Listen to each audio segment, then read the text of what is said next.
Shalom Alaikum mga kapatid. Isang pinagpalang umaga, pinagpalang araw ng Miyerkules sa ating lahat. Narito na naman tayo ngayon sa ating ginagawang preaching in the wilderness series or our daily Catholic daily Bible readings. At ang binabasa natin ay ang Ebanghelyo ng Panginoon na binabasa sa lahat ng mga Katolikong simbahan. And our gospel of today is taken from Matthew chapter 18 verses 15 to 20. But prior that, binabati natin ang lahat ng mga palaging sumusuporta sa atin, sila Mystery of Faith, yung mga kapwa natin Katoliko, maging mga separated brethren natin na from time to time ay sumisilip din sa atin kahit papaano. At binabati or nakikiramay tayo sa pamilya ni Brad Calix, Brad Al Calixtro, isang dating pastor for 37 years, protestante at converted to the Catholic faith na nasa Bacolod. Nakikiramay tayo sa pagpanaw ng kanyang may bahay at sa kanyang pamilya.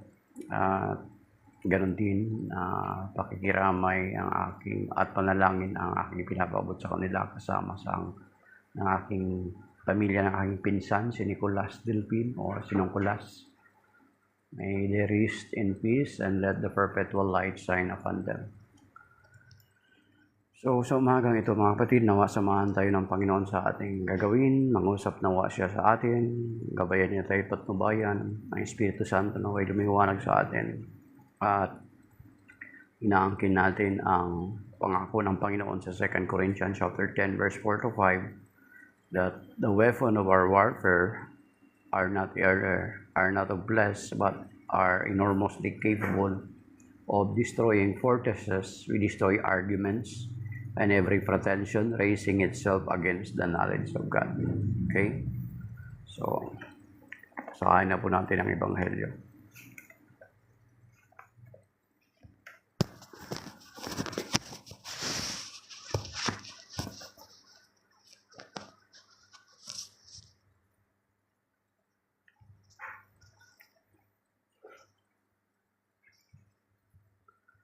The Gospel of the Lord is taken from the Gospel according to St. Matthew chapter 18 verses 15 to 20. Glory to you, Lord.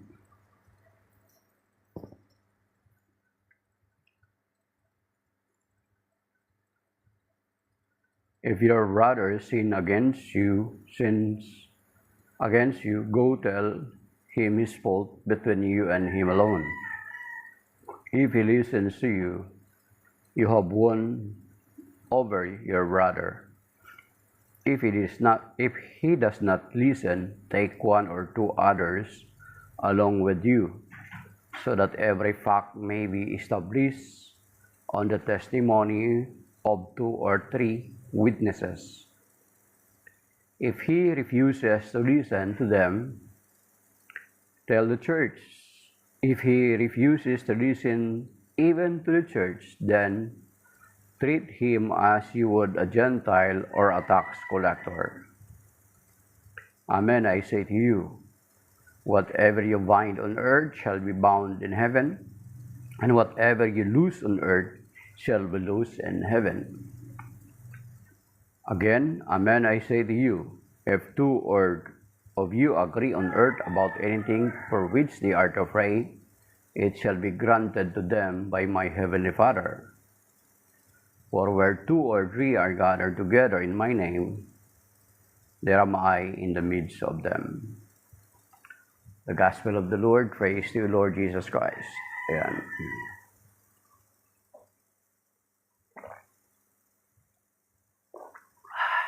Kape, sabi ni Kuya Rominonias, kausapin ng Panginoon everyday.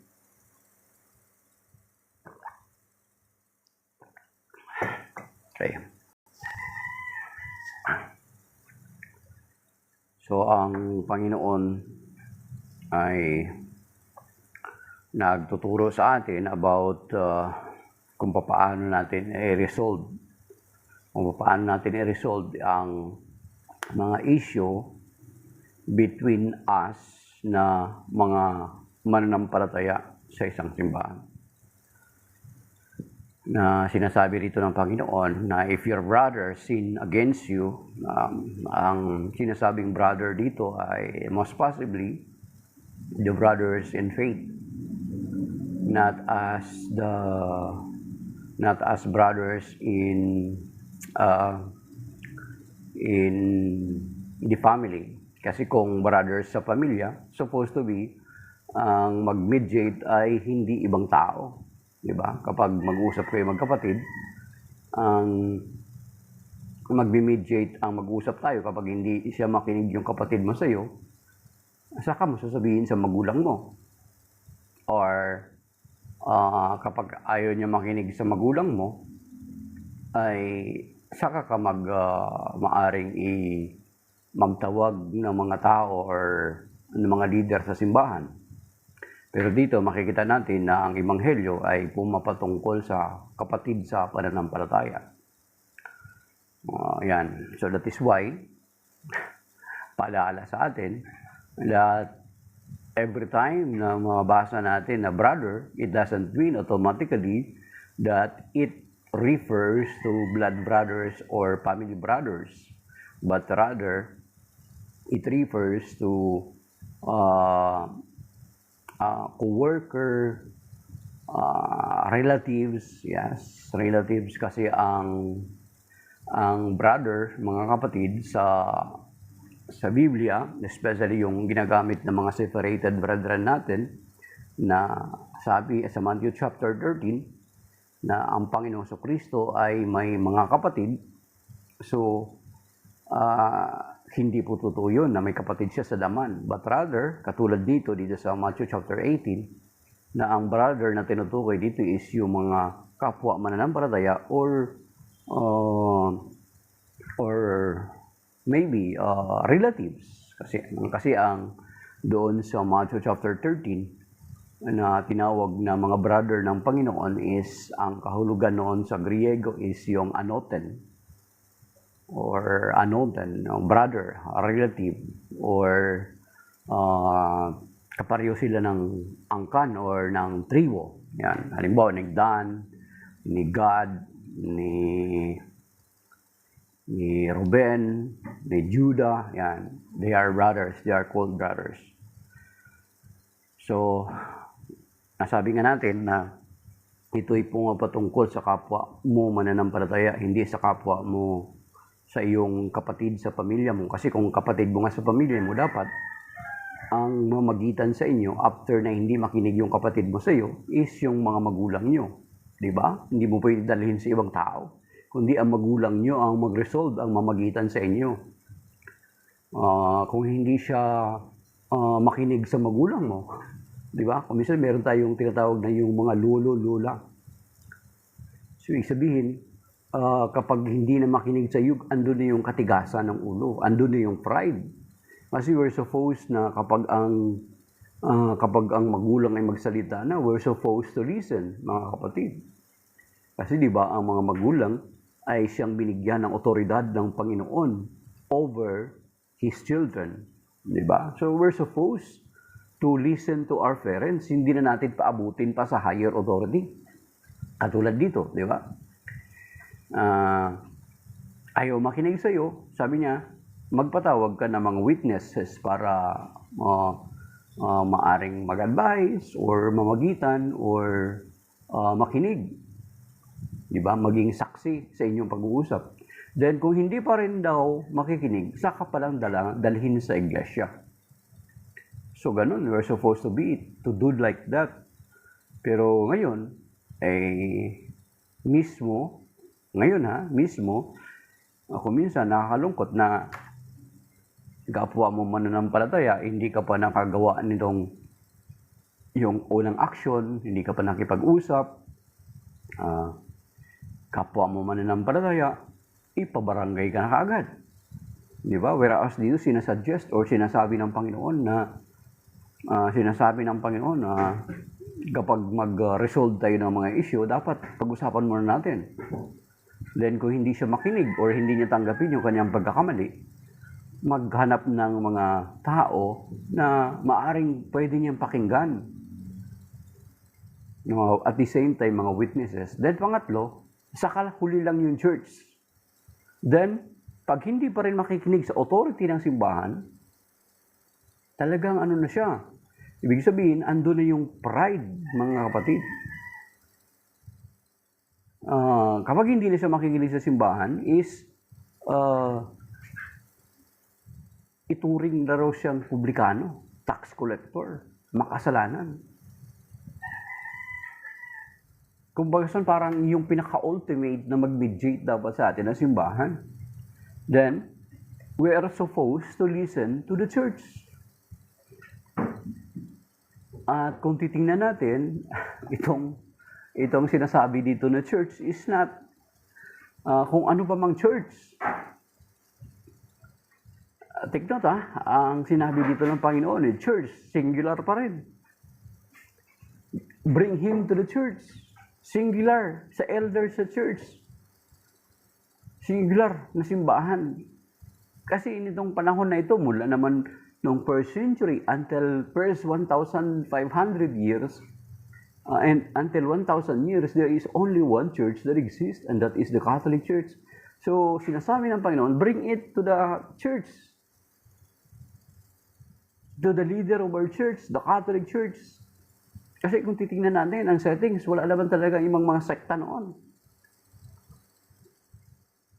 May mga protestante tayo, mga kapatid, mga separated brethren tayo, mga kapatid na nag-convert sa Catholic Church, pabalik sa Catholic Church from the Protestantism. After reading this passage, nung nabasa nila ito, nagtanong sila, what church? Where is the church? There are so many churches that is scattered today. So what kind of church it is? Of course, kung titingnan natin itong Matthew chapter 18, it refers to the singular church that Jesus founded. Where now we are calling it a Catholic Church. Hindi ito kung saan-saan lang church, mga kapatid. Kasi sabi ko sa inyo, for the first 1,000 years, this church is only a singular church until noong 1054 AD na nakipaghiwalay sa atin ng Orthodox. Pero kung tingnan nyo ang Orthodox, ang kanilang liturgy, ang form of worship nila is the same as with the Catholic Church. And then, saka lang uli nagkaroon ng schism, great schism, nagkaroon ng Protestantism noong 1517. Then after 1517, hindi na napigilan ni Martin Luther ang pagkanya-kanya ng pag-umpisa niya ng kanyang rebellion against the Catholic Church. Okay? So, dalhin daw siya sa simbahan.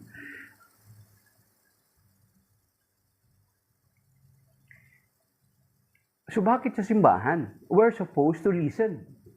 Kasi ang simbahan, binigyan ng Panginoon ng authority. So, kapag hindi ka pa makinig sa simbahan, ibig sabihin, andun na yung napakataas mo pride. You are going against the authority of the Lord. Not only to the church. Ibig sabihin, sobrang pagmamalaki niyon. That is diabolic already.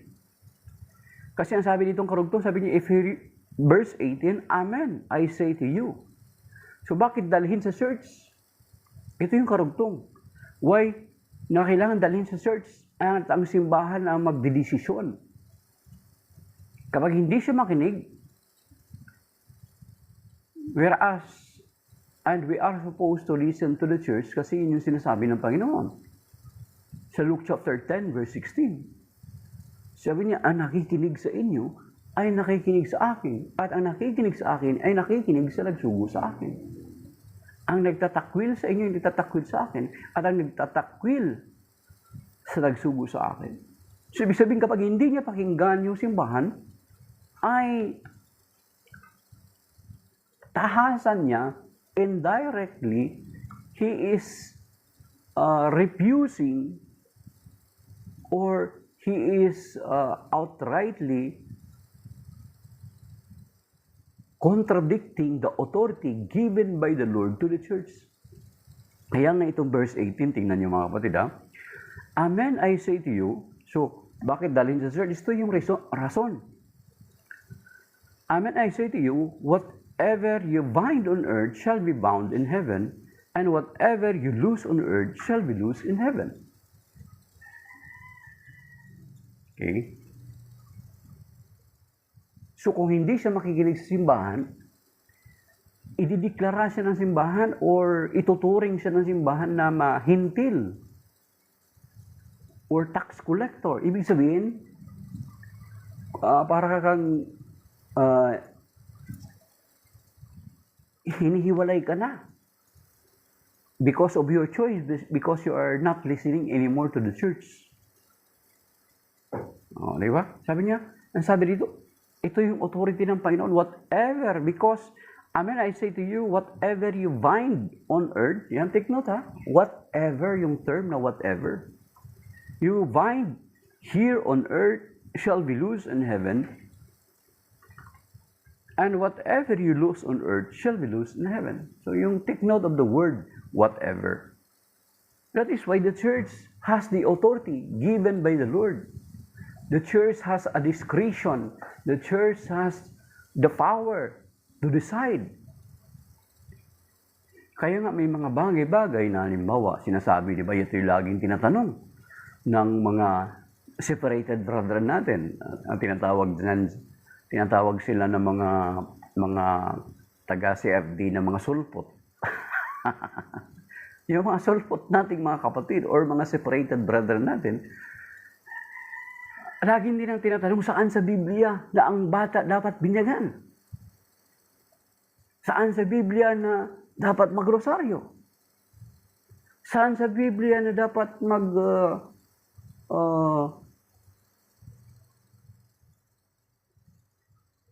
yung tawag dito, magpiesta, mga ganon.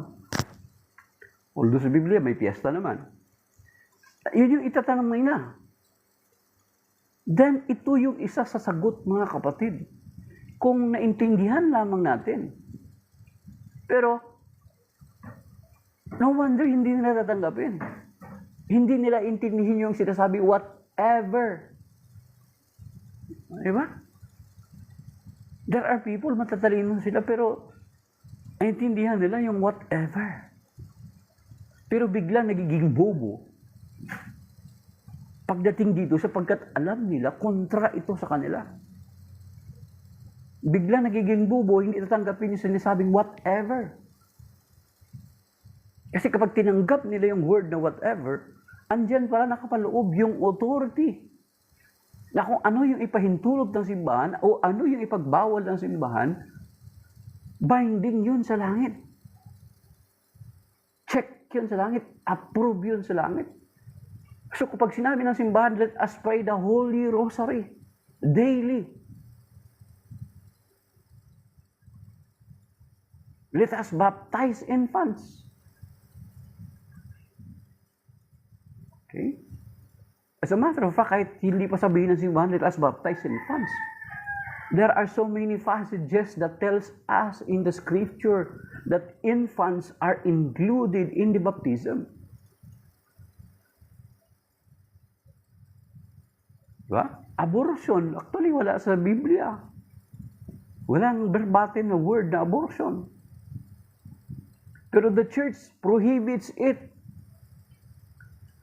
The church does not allow it to its members. Kapag gumagawa ka ng ganyan, ay you are committing a mortal sin, a deadly sin. A sin that will bring you to hell. Okay?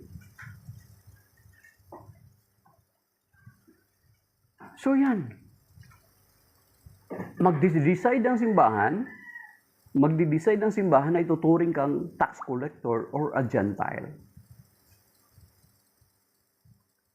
You will be separated from the community because of your choice. Because the church has authority. Ang sabi dito sa verse 18, whatever you will bind here on earth shall be bound in heaven. Whatever you will loose on earth shall be loosed in heaven.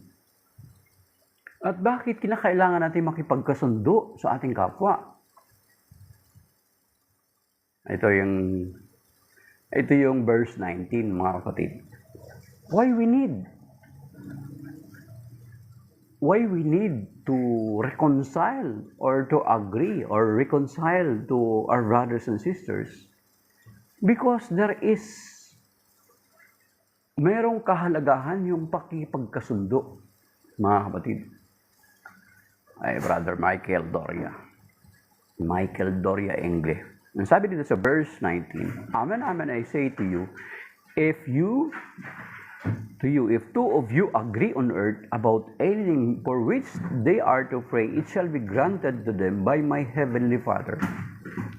So kung hindi ka makipagkasundo sa kapwa mo, mamimiss mo itong privilege na kung nagkakasundo kayo magkakapatid, nagkakasundo kayo ng kapwa mo, you can pray together, you can agree together, and the Lord will grant, and the Father will grant our prayer. Kaso lang ayaw mo makipagkasundo. Di ba? Ayaw mo makipagkasundo.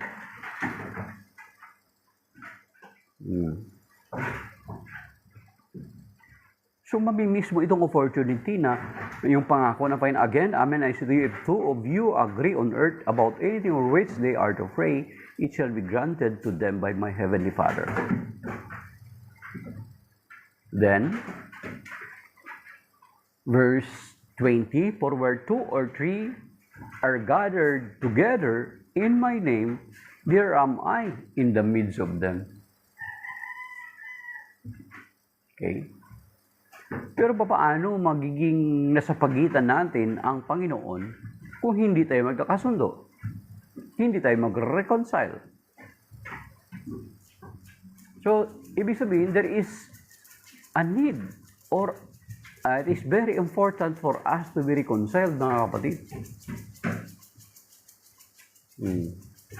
Diba? Kahit sa pamilya lalo.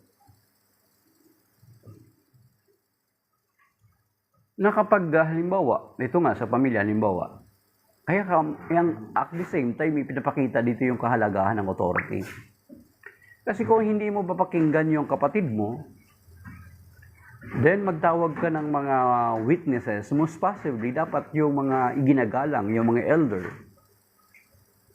elder, yun yung pipiliin nyo, hindi lang basta-basta kayo magkuha ng witnesses na at least kung may mga elder kayo na sa tingin mo kagalang-galang ay may papakikinggan kayo. May pakikinggan kayo. Di ba? Parang katulad nung may nakita akong video kagabi.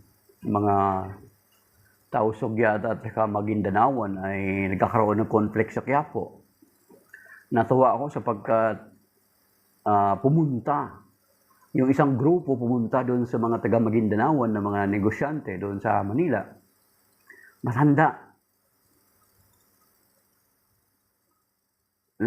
Yun nakakatuwa kasi sapagkat alam ko, kung ikaw na tao, mapagpakumbaba, pakikinggan mo, yung matanda na nagsasalita.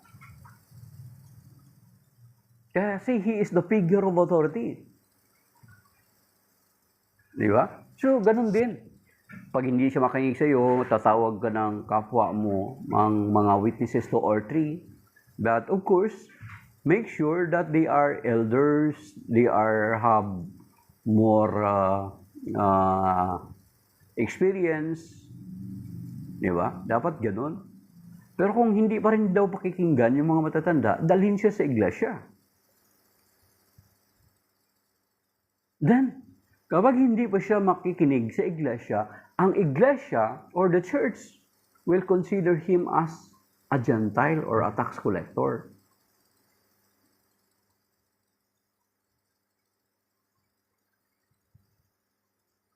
Ibig sabihin, ipinapakita na ang simbahan may authority. At ito yung sinasabi dito sa verse 19, mga kapatid. Sa verse 18. May authority ang simbahan. Then, pag hindi pa rin natin pinakinggan ng simbahan, mga kapatid, then, ang sinasabi ng banal na kasulatan ay mismo na ang Panginoong Kristo ang hindi mo pinapakinggan. Kasi yun yung sinasabi sa Luke chapter 10 verse 16, mga kapatid. Okay, punta natin Luke chapter 10 verse 16, ha? Okay, sabi dito. Whoever listens to you, listens to me. Whoever rejects me, rejects me. And whoever rejects me, rejects the one who sent me. So the church that was given by the Lord authority, pag hindi mo sila pakinggan, they have the authority to expel you, to excommunicate you.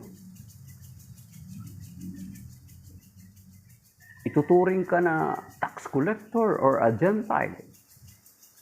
Kasi the church has authority. Kaya nga yung sinasabi, whatever. Sana maintindihan natin yun. Kaya yung mga separated brethren natin, na nagtatanong, saan yan sa Biblia? Di ba? Ay balikan mo rin ang tanong, saan sa Biblia na sinasabi na dapat lahat ng sasabihin ko ay manggagaling sa Biblia? Saan? Where in the Bible that I need to find everything in the Bible? Saan? Sige nga, verbatim. They cannot provide that, mga kapatid. But there are teachings of the church, though it is not written in the scripture, but once the church will promulgate it as a doctrine, as a dogma, then you have no right to question it because you have no authority over them. Because the Lord Jesus Christ Himself gave them the authority to bind and loose. Diba? They have the authority to bind and loose. At sa binding and loosing, ang sinasabi doon, whatever. Whatever. Ay, hindi naman natin siguro yung whatever, di ba? Ano man. Itong whatever na ito, prior dito sa Matthew 18:18, ay binanggit din ito doon sa Matthew chapter 16, verse 19. Mga kapatid, di ba? Naalala niyo yan? When the Lord established His church, founded His church through Saint Peter, sabi niya, verse 19, I will give you the keys of the kingdom. Whatever you will bind here on earth shall be bound in heaven. Whatever you will loose here on earth shall be loosed in heaven. Then inulit dito, Matthew 18:18. Then why you still continuously questioning the church? Saan yan sa Biblia? Ay, na nga eh. Obvious ba? O hindi mo maintindihan mo yan, pinipilit mo lang o talagang nagmamatigas ka lang. Kasi, kapag tanggapin mo itong verse na ito, you need to give up your own church. Your own established church. Di ba? Ganun lang yun. Kaya tingnan mo, mga kapatid, ito sa hindi nakakaalam. Alam nyo ba na 1 Timothy chapter 3 verse 15, alam nyo ba na biglang tinitwist yan ng mga separated brethren natin? Lalo na mga Sabadista? At maging ng ibang mga sekta. Noong si Father Darwin nakipagdebate, alam nyo na pilit na nilang tinitwist yung 1 Timothy chapter 3 verse 15. Ano ba nakalagay sa 1 Timothy chapter 3 verse 15? Na bigla nilang tinitwist at ayaw nilang tanggapin. Okay? Hindi nila tinatanggapin. Ayaw nila tanggapin. May pinapaliwanag sila. Pero yung Matthew chapter 23 verse 9, talagang pinangangalandakan nila na literal yun. Pero biglang pagdating sa 1 Timothy 3:15, abay, biglang tinwist. Bakit? May consequence. Basahin natin kung ano yung nakalagay, mga kapatid. Okay. Then after that, siguro ay na tayo. Sign off na tayo kasi 7 na. Okay, sabi dito. So 1 Timothy chapter 3 verse 15. But if I should be delayed, dito you should know how to behave in the household of God, which is the church of the living God, the pillar and foundation of truth. Sige, kayo magbasa. Anong kahulugan yan? And church, sabi niya, ulitin natin but if I should be delayed, you should know how to behave in the household of God, which is, sino yung tinutukoy na which is? Ano yung tinutukoy na which is? The church of the living God, the household of God, which is the church of the living God, the pillar and foundation of truth. Alam niyo yung mga nakadialog or nakadiskusyon ni Father Darwin Gitgano? Bigla nilang hindi ang church ang pillar and foundation of the truth. You see?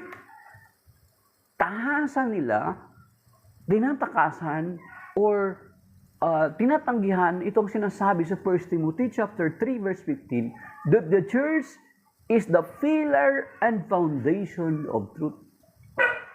Bigla nilang nilihis. Alam niyo kung bakit, mga kapatid? Isa sa reason na nakita ko. Bakit? Isa sa reason. Stop. Ngolsi. Isa sa reason, bakit nila tinanggihan, mga kapatid? Bakit nila tinanggihan that the church is the pillar and foundation of the truth? Kasi ang tanong kaagad, the next question, stop. The next question to be asked is, what church is that? Yun yung magiging kasunod na tanong. What church is that? Then, pag tinanong yung what church is that, ang tanong is,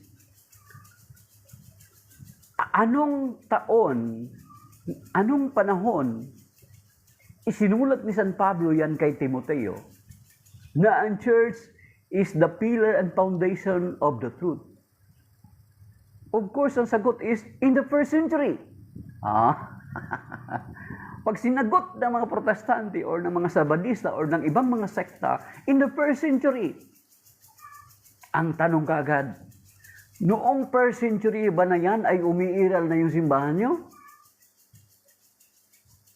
Of course, lahat ng mga separated brethren natin, lahat ng mga sekta, wala pang nag-i-exist during those times, mga kapatid. So therefore, hindi sila yung church na yan. Kaya yan ang isa sa rason kung bakit nila tinatanggihan that the church is the pillar and foundation of the truth, as what 1 Timothy 3:15 says. Dinatanggihan nila. Kasi tatanungin, anong church yan? For the first 1,000 years, there is only one church that exists, and that is the Catholic Church. Even secular history can prove that to us, mga kapatid.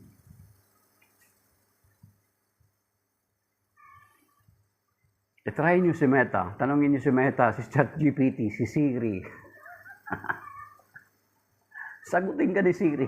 Sagutin ka ni ChatGPT. Sagutin ka ni Meta. Ang bilis ng sagot.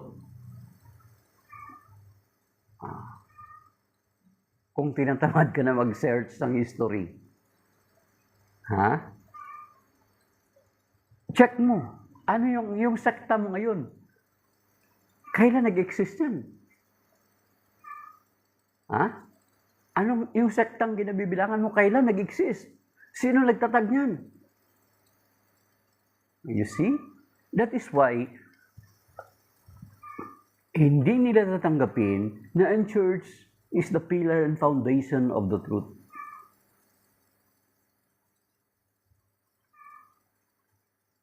Yan, mga kapatid.